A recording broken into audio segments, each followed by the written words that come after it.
Ao escrever Atos dos Apóstolos, Lucas interpreta a conversão de Paulo de Tarso como um ato miraculoso, um momento em que um inimigo declarado de Cristo transformou-se em um apóstolo seu. Os homens que estavam com Paulo ouviram a voz, mas não compreenderam as palavras.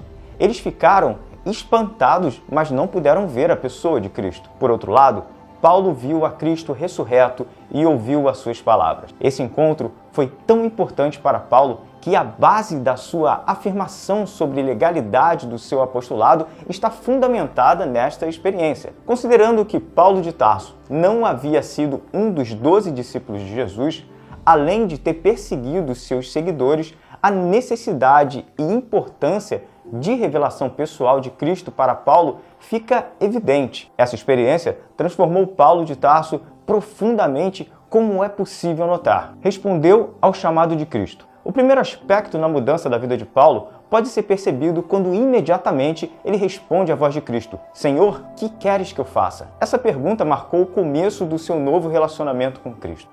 De perseguidor a pregador do Evangelho. A mudança radical que atingiu a vida do apóstolo Paulo ficou evidente na mensagem que ele começou a pregar na própria cidade de Damasco. Isso é realmente impressionante.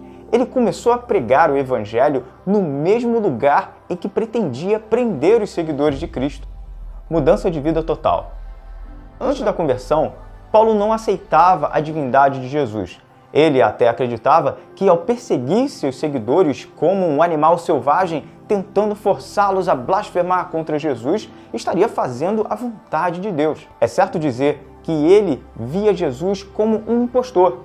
Após sua conversão, sua pregação não era outra senão anunciar que Jesus Cristo era o Filho de Deus. O Paulo duro, rigoroso, ameaçador e violento, de outra hora, depois de convertido, passou a demonstrar ternura, sensibilidade e amor. Essas características ficam evidentes em suas obras. O início do ministério do apóstolo Paulo. Após o encontro que teve com Cristo, o apóstolo Paulo chegou a Damasco e recebeu a visita de Ananias. Foi Ananias quem o batizou. Também foi ali, naquela mesma cidade, que Paulo começou a sua obra evangelística. Não há informações detalhadas sobre os primeiros anos do seu ministério. O que se sabe é que Paulo pregou rapidamente em Damasco e depois foi passar um tempo na Arábia. A Bíblia não esclarece o que ele fez ali, nem mesmo qual o lugar específico da Arábia em que ele ficou. Depois o apóstolo Paulo retornou a Damasco, onde sua pregação provocou uma oposição tão grande que ele precisou fugir para salvar a sua própria vida. Naquela ocasião, ele fugiu para Jerusalém. Nesse tempo, havia completado cerca de 3 anos da sua conversão.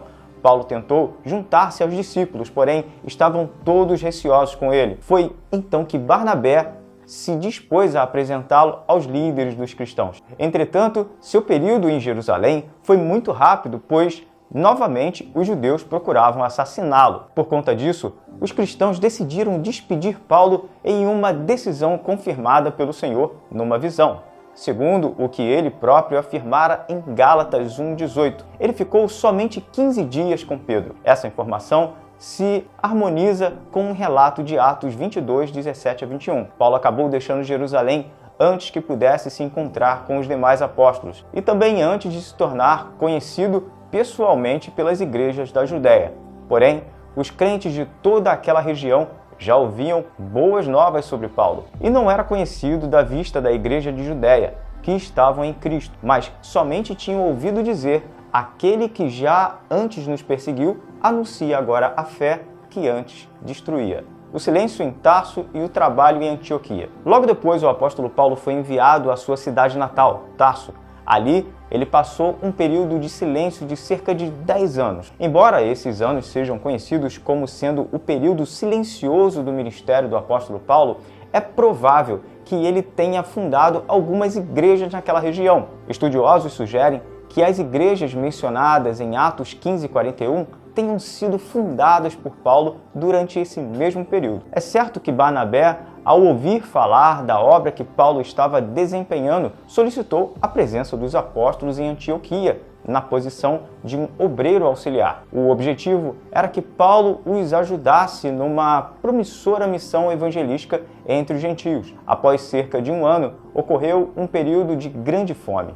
Então, os crentes de Antioquia providenciaram contribuições para servir de auxílio aos cristãos da Judéia. Essas contribuições foram levadas por Paulo e Silas.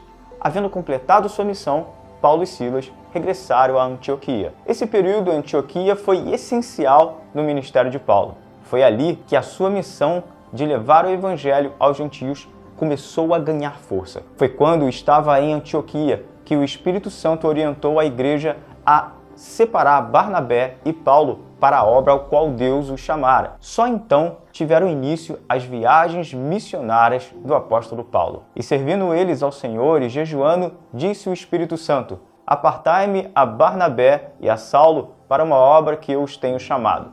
Então, jejuando e orando e pondo sobre ele as mãos, os despediram.